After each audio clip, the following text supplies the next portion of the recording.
you doing? What's up? Long time no writing talk. Has it been a long time? It's been at least a few weeks. I've been on a break. Oh, I didn't even do my little thing. Hi, I'm Christine. If you don't know, I've been working on a book Since January of 2016. So it's been a year and like almost 4 months. I had finished my 3rd draft mid-February. Now I've jumped into the 4th draft. I've still never printed my manuscript because I didn't have it in me to print it when it was so long. I just couldn't do it. Another thing I said I was gonna do, jump into the 4th draft right after that last video I made. I started April 1st, and I've been working on it every day since April 1st. Draft 4 is like a completely different ballgame for me. At first it was super fun, just like the glory of being back in the book. I forgot how much I love working on it, and I love working on it so much. But then, the second day back working on it, I really have been looking at every scene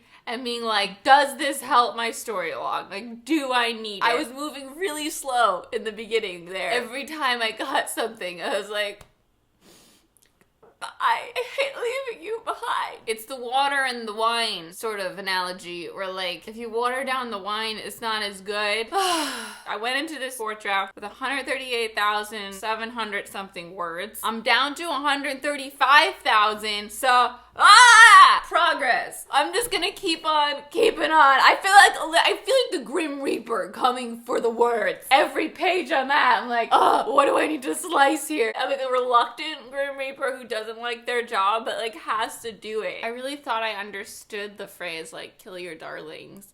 But no, not really till now. I want to make the book the best I can possibly make it. I made up a little survey to send to the 3 people who have finished my book. Just for like my peace of mind, just to make sure that none of the parts that I'm thinking that I might have to cut mattered to them when they read it, you know? I don't know.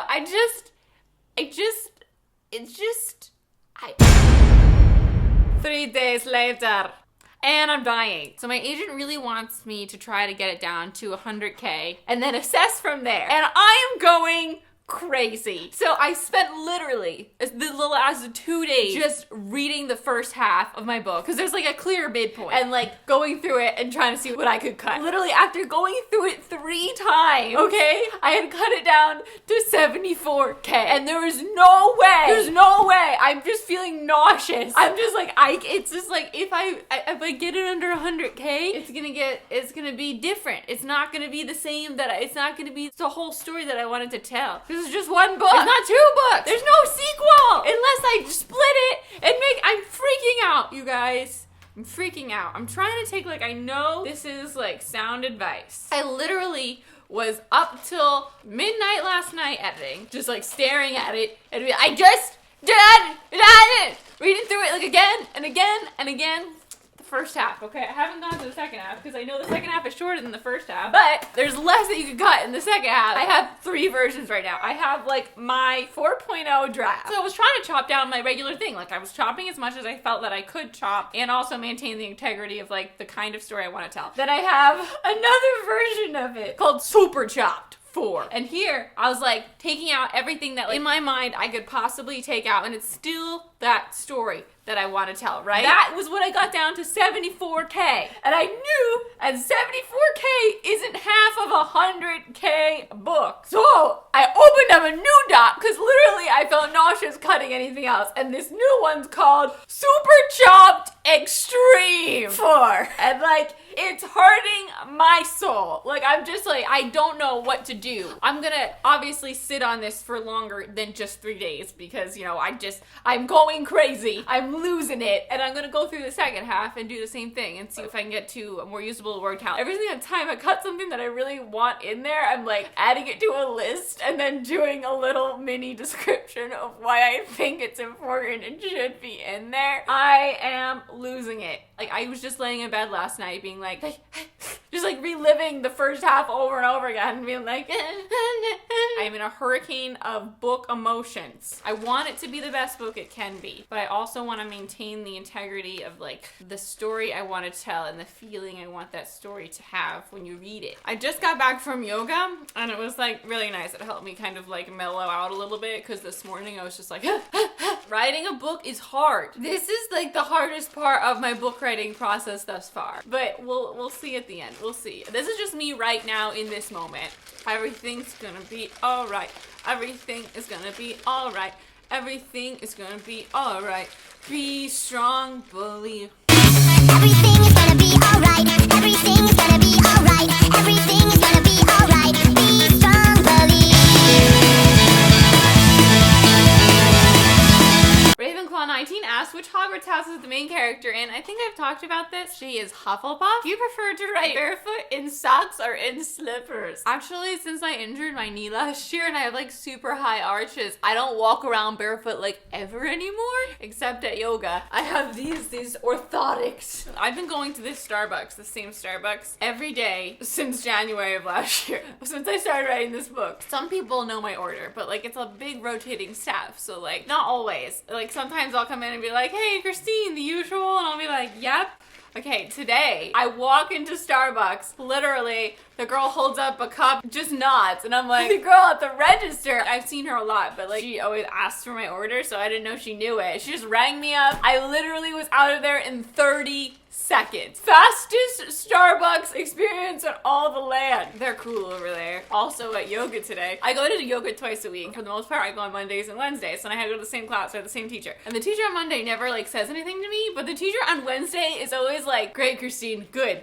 So the Wednesday class, I always look forward to it because it's super hard, and like when I do something right, she tells me, so I'm like, oh yay, cool. Today was my Monday class, and that teacher has finally started to notice that I'm there every Monday, and she came over to help me a bunch, and she kept saying like, good Angela, great Angela, and like I thought she was talking to someone named Angela. And then it just clicked that like, she must think my name is Angela. And I just realized at the end of the class, I'm glad like we've acknowledged each other. It's like she knows me now, but also she knows me as Angela. And I didn't correct her because I was like upside down in a handstand when she was like, good Angela. I finally registered that like, she thinks I'm Angela. The Wednesday teacher, who was awesome, she just knew my name the first time I was there. She was like, good Christine. And I was like, me? Except I didn't say that. I was like in a weird yoga position. I was just like, she knows. How does your main character feel about Tumblr? She has one. She's not like a huge Tumblr person, but like she's on the internet. Ross asks, are there any LGBT characters in your book? Yes. Shelby says, if you could describe your current book draft right now in one word, what would it be? Long? I can't focus on anything else except for the length right now because it's such a hard thing for me to fix. Everything is gonna be all right. Everything is gonna be all right. Chris says, would you ever consider writing something outside of books, plays, scripts, screenplays? Yes, of course. I mean, like in college, I planned to be writing scripts. Like I majored in film and TV with like my focus on screenwriting. This is part of the reason why my book is so long, because I like dialogue. I'm a dialogue, that's my favorite part is the dialogue. You know, dialogue takes up a lot of space too. Do you ever get the urge to start writing another story at the same time? I struggle to stick to just one idea. I guess this is just a thing with me. Like I am super focused on one project at a time. Like I don't like to focus on more than one. I was having lunch with Julia a week ago and we were talking, and then all of a sudden something she said sparked a story idea, and then we spent like half an hour kind of outlining what this story would be, and I wrote it down. Like, this is a book idea I want to write, but I can't, like, I couldn't even think about it further than that right now because I'm working on this. And this is my focus. I think the best thing you can do if that's an issue for you is write down your idea, write down and outline it if you need to, and then set it aside and go back to what you're working on. That is how I'm feeling today in my book life. I don't know if any of you have had these struggles or like how you're dealing with it.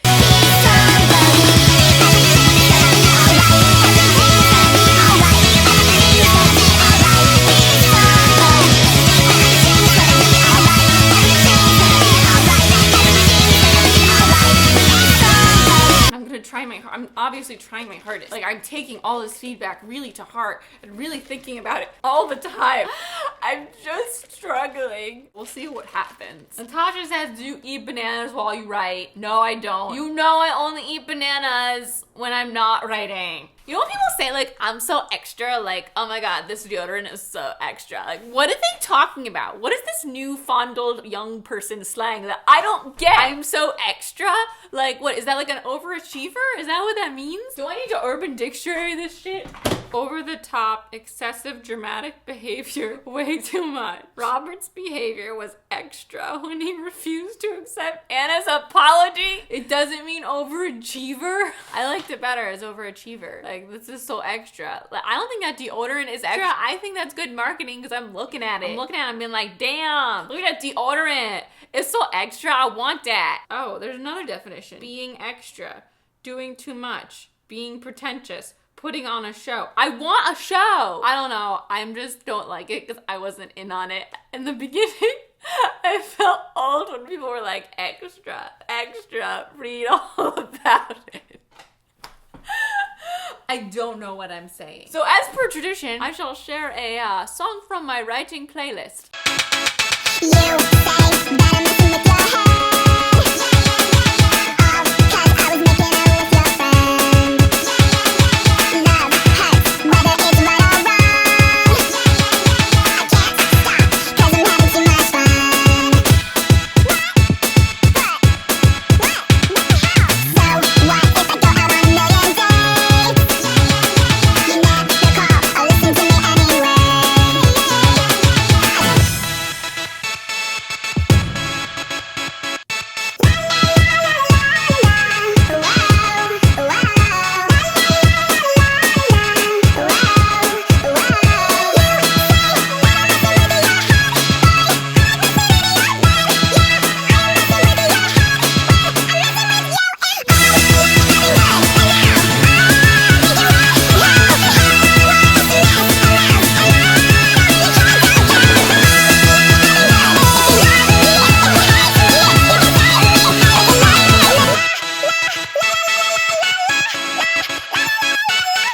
That song is my everything. When that song came out, I just listened to it on repeat for like a million months in a row.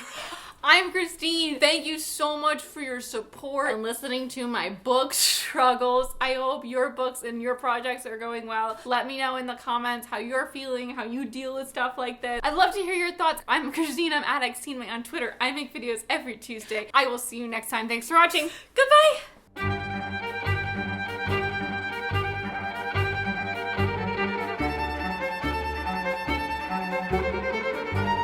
It's bobby pin pickup time.